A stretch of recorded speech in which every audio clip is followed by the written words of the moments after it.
1,700명의 목숨을 빼앗은 가습기 살균제 참사, 세상에 알려진 지 11년이 지났습니다. 최근 피해 보상이 담긴 첫 조정안이 나왔습니다만 이 피해자들에게는 이 병원비도 감당할 수 없는 수준이라고 합니다. 전국 가습기 살균제 피해자 배상조정위원회 김태종 대표를 모시고 말씀 나눠봅니다. 대표님 어서 오십시오. 예, 안녕하십니까, 김태종입니다. 네, 진 작가님과 김선영 양반 인사 나눠주시고요. 안녕하십니까. 안녕하세요. 예, 자, 가습기 살균제 참사 이게 세상에 드러난 지 이제 10년도 더 지났는데 지난 10여 년의 시간 대표님께 어떠한 기간이었을까요? 참으로 힘든 고난의 시간이었습니다. 예, 저희 집사람이 2007년 10월 14일 날 이마트 김포공항점에서 이플러스라는 이마트 PB 상품을 구입해서 사용했습니다. 예, 처음 입원한 게 2008년 7월 27일. 우리 집사람은 성가대 대원으로서 활동을 했었는데요. 그날도 주일인데 숨을 못 쉬겠다고 병원에 데려달라는 말을 해서 병원에 데려간 게 첫 입원이 되겠습니다. 그 후로 21번의 병원 입원과 그중에서 16번의 중환자 치료실 치료를 받고 2020년 8월 10일 세상을 떠났습니다. 참으로 고난의 시간이었습니다. 예. 그러니까 가습기 살균제 때문에 그 이제 아내를 잃으신 게 1년 6개월 정도 되신 거네요. 예, 1년 예. 6개월이 넘었습니다. 그래서 가장 후회되는 것이 내 손으로 가습기를 산 것이다 이런 말씀하셨는데 저희로서 이제 어떤 마음이실지 상상이 안 갑니다. 예, 제가 처음 자괴감이 들고 큰 후회가 되는 게 그 가습기 살균제 1리터짜리가 그때 기획 상품으로 990원에 판매를 했던 거거든요. 아, 그때 영수증이랑 통을 다 갖고 있습니다, 저는. 음, 근데 그게 내 손으로 사서 내가 가습기에다 부어준 거예요.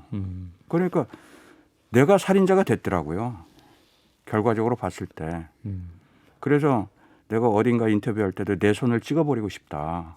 그 정도로 참 후회가 된다라는 인터뷰를 한 적이 있습니다. 네.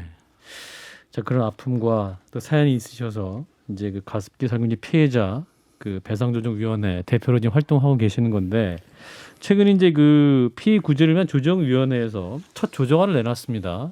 예. 그 내용을 보시고 어떤 생각 드셨습니까?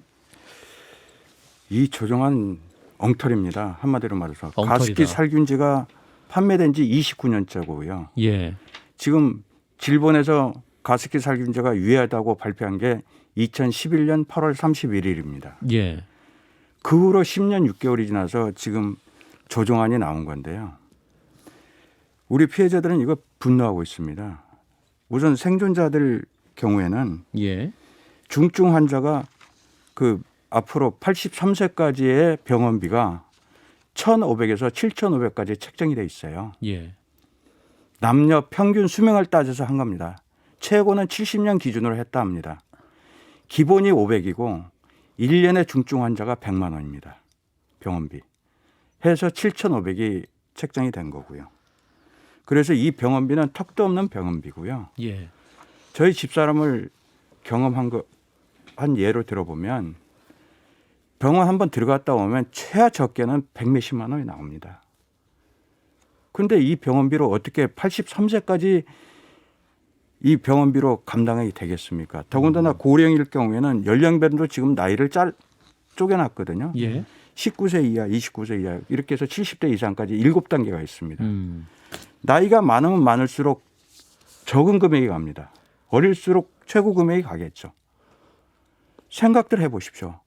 고령이 되고 질병을 갖고 기저질환을 갖게 되면은 나이가 들수록 더 악화되는 게 우리 상식 아닙니까? 예, 근데 그런 사람들을 1,500을 주고 83세 평균 연령까지 버텨라. 이건 말이 안 되는 소리고요. 또 사망자 같은 경우는 1억 5천서부터 4억까지 책정이 되어 있습니다. 예, 2016년 대법원에서 그 불법 행위 유형별 위자료를 보면은요. 뭐 여기 교통사고, 대형 재난사고 우리 같은 경우는 영리정 불법 행위가 되겠습니다.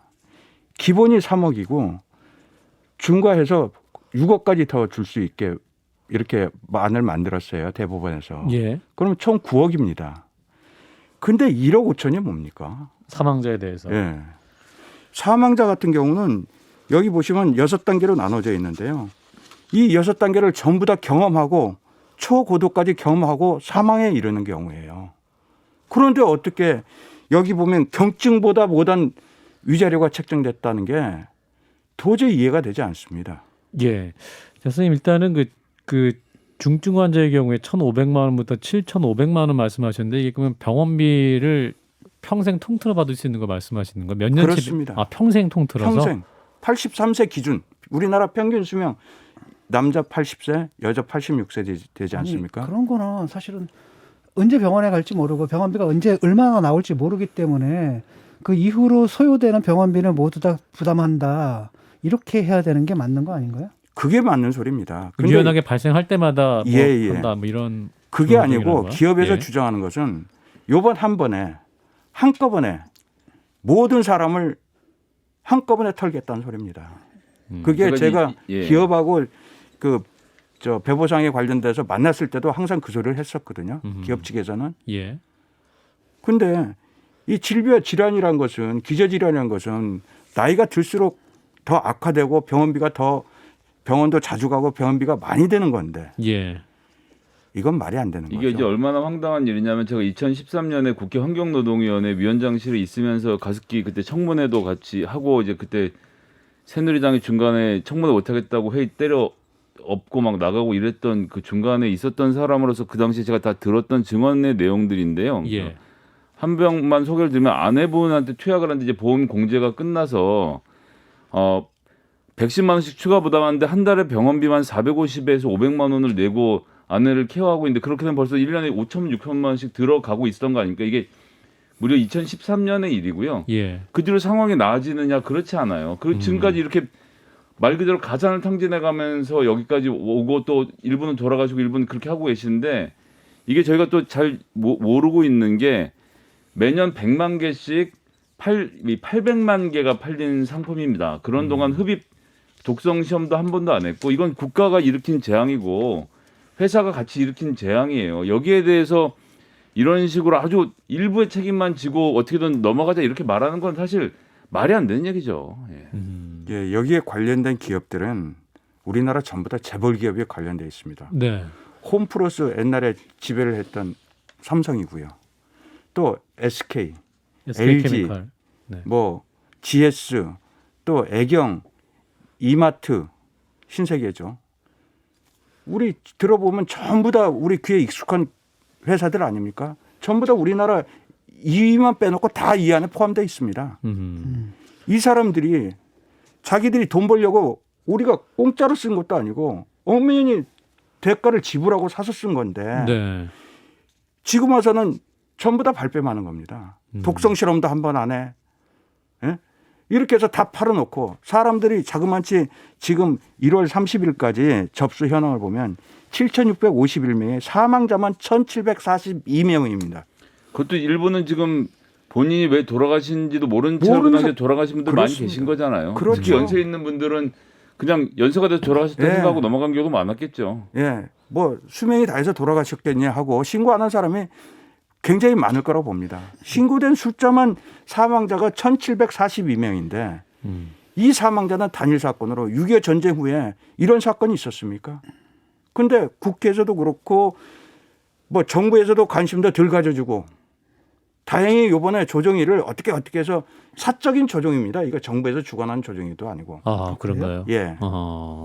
조정위원회 이번에 구성된 현황에 대해서 좀 소개를 해주실 예. 수 있겠습니까? 사적인 피해자분들에게 조정위원회는 게 또 어떤 말씀인지. 이게 한정혜 장관께서 하도 이제 우리가 가습기 살균자들이 피해자들이 예. 일주일이면 한두 번씩 꼭 시위를 하고 정부 종합성사 뭐 각 기업들 앞에 가서 시위를 하니까 예. 한정혜 장관이 그 김희수 헌법재판관 그분이 광주 조대 이사장으로 근무하고 계신데 그분을 새벽에 2번을 찾아갔답니다. 그래서 위원장만 임명을 하신 거예요. 김희수 헌법재판관을 위원장만 임명하고 예. 그분이 4명의 위원을 선임해서 지금 조정위가 꾸려진 겁니다. 아하. 그래서 이게 작년 21년 10월 5일 날 이게 태동이 된 거거든요.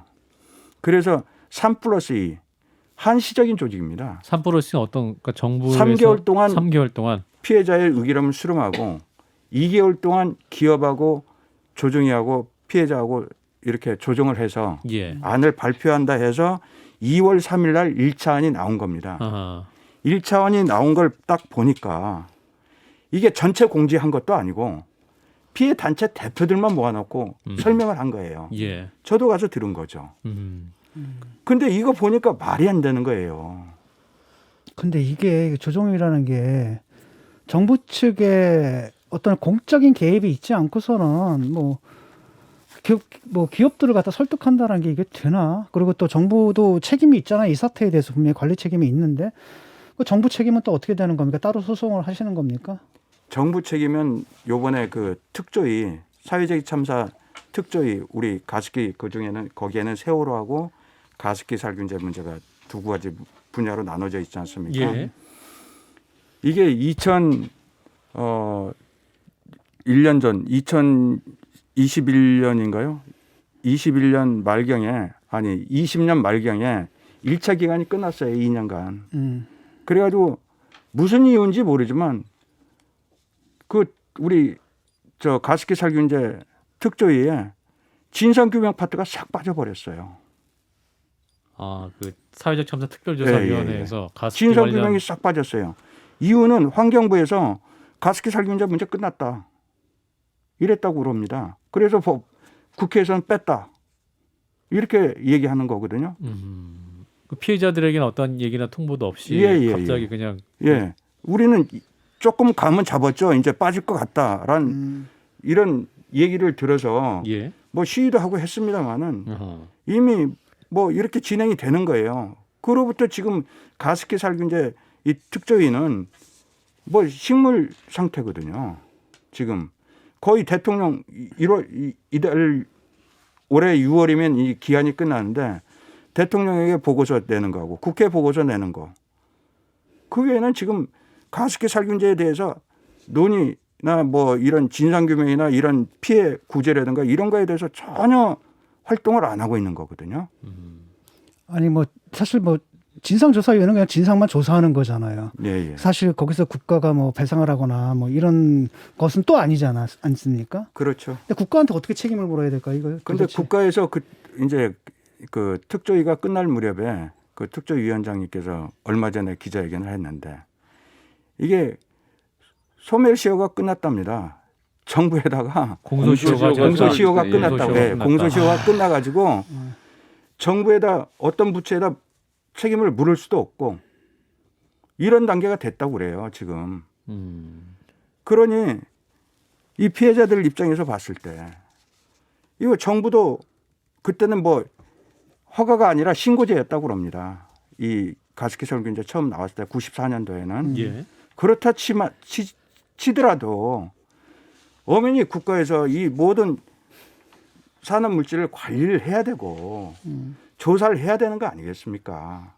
근데 이 모든 것을 쓴 사람한테 지금 봐서는 결론적으로 봐서는 쓴 사람이 네가 잘못 써서 그렇다는 거죠. 가습기 살균제를 잘못 사서 쓴 소비자들의 책임이다. 이런 식으로 이제 몰고 가는 그런 상황까지도 지금 보신다. 상황이 그런 상황입니다. 지금 1차 수정 요구를 전달하신 상태죠. 이제 조정위원회에서 그렇습니다. 단계에서 피해자한테서 이제 수정 요구를 전달한 상태인데 어떻게 그러면 수정해달라 요구를 하시는 겁니까? 그래서 저희는 이 중증 환자들 병원비를 예. 현실화해달라. 최대 저희가 7,000원 금액을 제시를 못해요. 아, 또 금액을 제시하면 저 사람들, 저 피해자들 말이야 돈 더 달라고 그런다고. 아, 이렇게 나오니까 저희가 요구하는 것은 현실화된 이 병원비를 제시해달라. 그다음에 사망자도 1억 5천이 이게 사망자 지원금이라고 그러는데 이게 1억 5천이라는 게 어디서 나온 건지 알 수도 없고요. 저희 같은 경우는. 사망자 연령에 따라서 1억 5천에서 4억 원으로 차등화하시는데 그러니까 19세 이하는 4억 원이 될 거예요. 예, 19세 이하 70세 이상은 이제 네. 1억 5천이 되겠죠. 지금 이 기준표에 의하면은. 네. 근데 여기서도 이걸 다 받는 게 아니에요. 이미 한국환경산업기술원에서 사망자들은 1억이란 돈을 특별유족 위로금이라 해서 1억이란 돈을 받았습니다. 그걸 빼고 준다는 거예요. 음. 그러면은 아무리 고령이라 하더라도 1억 5천에서 1억 빼면 5천만 원 받고 이거 합의라는 게 상식적으로 이해가 가십니까? 그래서 저는 사망자 최하 금액을 사망자만큼은 저희가 제시를 했어요. 예. 뭐 다른 금액은 안 했어도 아하. 3억 5천은 줘야 되지 않겠냐. 최소 사망자들은 예. 3억 5천을 거기서 1억 빼면 그래도 2억 5천인데 지난 기간 그 사망자가 돌아가실 때까지 들어갔던 병원비를 별도로 물어주는 것은 예, 그것은 안 뺀답니다. 병원비를 이제 일부 받은 사람이 있거든요. 네. 예. 이 저게 한국환경산업기술원에서 전부 다 접수를 해요. 그리고 심사 판정까지 거기서 합니다. 예. 근데 거기에서 그 1, 2단계 그러니까 16년에 1, 2단계 받은 사람들은 벌써 옥시나 SK 애경에서 전부 다 배보상을 받았습니다. 정식으로. 네. 뭐 위자료서부터 모든 항목, 이월 수입, 연장이자, 뭐 병원비, 그다음에 장례비 이런 것들을 다 항목 다 쳐서 받았습니다. 예. 그분들은. 근데 지금 남아 있는 사람들이 그 당시 3, 4단계 받은 사람들이거든요. 이 사람들은 뭐 관련성 거의 없음. 3단계인데 우리 집사람도 3단계였습니다. 아. 관련성 거의 없음. 근데 17년도에 특별 그 구제급여를 만들면서 그때는 3단계를 전부 다 그 단계는 법적인 인정다도 아니고 어정쩡한 단계로 그 병원비라든가 요양생활수당 간병비를 지원을 해준 거예요. 예. 해당되는 사람들한테는. 근데 지금 우리가 봤을 때 이런 것들을 빼지는 않은 건 참 감사하게 생각하는데 그런데 현실적으로 너무 배상안이 낮다. 낮게 책정됐다. 예. 이 또 피해 인정 기준에 따라서 또 피해자들 사이에서도 좀 뭐랄까요, 또 불합리하게 적용받는 부분 때문에 피해자들 사이에서도 뭐랄까 좀 의견도 분분하시고. 예, 이건 현재 저 배상 받아야 될 사람들이 한 7,018명 정도 되는데요. 예. 이분이 사망자도 사망자의 연령에 따라 또 연령에 의견이 따라서 다릅니다. 아하. 어떤 분은 나 이거 거의 20년 되는데 지겨워. 나 그냥 합의할래. 이런 부분이 대다수입니다. 지금 우리 피해자 입장에서는. 10년 넘게 끌고 왔기 때문에. 그렇죠. 네. 그걸 기업하고 조정위에서 이용하는 것 같다는 생각이 듭니다. 지침. 여기 보시면 네. 초고도가 생존자 초고도가 현재 그 870명 중에 11명뿐이 안 돼요. 이래놓고 4억 8천까지 지급했다. 언론사에 다 그렇게 씁니다. 초고도는 그러니까 가장 피해가 심한 분들이죠. 그렇죠. 생존자 중에서 제일 심한 사람들이 11명뿐이 안 돼요. 870명 중에. 초고도, 고도, 중등도 예, 이렇게 예. 나눠져 있는데. 경도도 있고 경미한 등급에 이렇게 6단계가 있는데 예. 11명 주고 4억 8천 주고 4억 8천까지 지급했다. 이거 언론에 대고 지금 장난하는 거죠. 그럼 모르는 국민들은 너희들 4억 8천까지 받았잖아. 7천 몇 명 중에 11명인데 네. 그게 이제 마치 거의 4억 얼마 4억 네, 8천까지 4억 받은 8천까지 것처럼. 받은 걸로 다 이렇게 호도될 수 있는 이 소지가 굉장히 다분하다는 겁니다. 예. 사망자 같은 경우도 4억 10대 이하는 4억 받겠죠. 거기서 1억 빼고 나면 3억 받겠죠. 지금 기준 아니라면. 사망자 전체가 4억 받은 걸로. 그렇게 호도되고 있다는 겁니다. 근데 이게 좀 보면은 사실은 정부의 책임도 있는데 그로 인해 가지고 처벌받은 공무원은 하나도 없고 뭐 없죠. 그다음에 또 정부에서 정부에게 이제 법적 책임을 물을 수 있는 길도 지금 없는 거고. 예. 그럼 기업이 책임을 져야 되는데 재판 가운데서 옥시에 대해서는 저 유죄가 확정됐지만 SK케미칼하고 애경산업 같은 경우 1심에서 지금 무죄를 받아버렸어요. 예, 그렇습니다. 결국은 뭐 책임지는 사람이 없는 거잖아요. 지금 1,700명이 돌아가셨는데. 현재 그 부분도 굉장히 답답합니다. 예. 제가 보는 관점은 우리나라 검사들 참 편하게 생활하는 것 같습니다. 검사들. 예. 왜 그러냐면 검사가 온 거 아닙니까? 이 재판에서는. 네. 네. 이 사람들이 공부를 해야 되는데 아하. 2년마다 바뀌잖아요. 아. 이 CMIT 이 재료 물질의 원료에 대해서 공부를 쫙 해야 됩니다. 재판에 가보면 CMIT, MIT 지금 무죄 나온 거 재판에 가보면 전국의 로펌 우리나라 유수한 로펌 출신의 변호사들 한 15명 앉아 있습니다. 검사 2명 나옵니다. 아니, 참고인 데려다 놓고 질문을 하는데 검사는 몇 마디 않고 그냥 쑥 들어가요. 그리고 변호인 측에서는 지 질문, 지가 원하는 답변 나올 때까지 계속 아주 뭐랄까요. 그쵸, 뭐 사람을 또 기업이니까 또 변호인들 또 얼마나 또 센 사람들을 그러니까요. 갖겠습니까? 우리나라의 최고 가는 로펌에서 법률 한 15명이 포진해 있어요. 벌써 그것서부터 기겁합니다. 이게 사실 이게 정치적인 문제거든요. 사실은 저는 그래요. 아니, 그러니까 서초동에 몰려갔던 그 많은 인파들은 도대체 왜 이런 문제에 대해서는 분노하지 않는가. 사실 이번에 그 대선 후보들 있지 않습니까? 심상정 후보 같은 경우 이제 미흡한 진상조사부터 재개하겠다는 입장을 밝혔는데 다른 대선 후보들이 지금 적극적으로 해결 의지를 보이지 않아서 좀 아쉬워요. 그 대표님 지금 그 후보들께 바라시는 게 좀 있을 것 같은데 그 말씀을 좀 해주시죠. 예, 듣고 오늘 마무리해야 될 것 같아요. 그 특히 양당 거대 여당과 야당 대통령 후보님들에게 간곡히 부탁드리겠습니다. 우리 가습기 살균제 문제를 꼭 좀 살펴봐 주십시오. 저희가 어떻게 해달라는 소리는 안 합니다. 예. 살펴봐 주시고 피해자들에게 원한으로 안 남을 수 있도록 꼭 좀 부탁드리겠습니다. 예. 조정 대상자가 7천여 명인데 그분들의 한 꼭 풀어달라는 말씀인 것 같습니다. 대표님 그러면 이 진정한 해결책은 뭐라고 보시는지 짧게 말씀 듣고 마무리하겠습니다. 해결책은 이 살인기업들, 특히 이 살인기업 그 사람들은 총수들이 사과를 해야 됩니다. 이건. 일개 회사 대표 권한 없어요. 그 사람들. 지금 총수들이 ESG 경영이라고 부르짖고 있어요. 내가 누구라고 얘기 않겠지만 뭐 SK 신세계 뭐 이런 사람들. 근데 좀 가습기 살균제 피해 문제 꼭 좀 해결해 주시기 바랍니다. 네, 여기까지 듣겠습니다. 전국 가습기 살균제 피해자 배상조정위원회 김태종 대표였습니다. 고맙습니다. 감사합니다.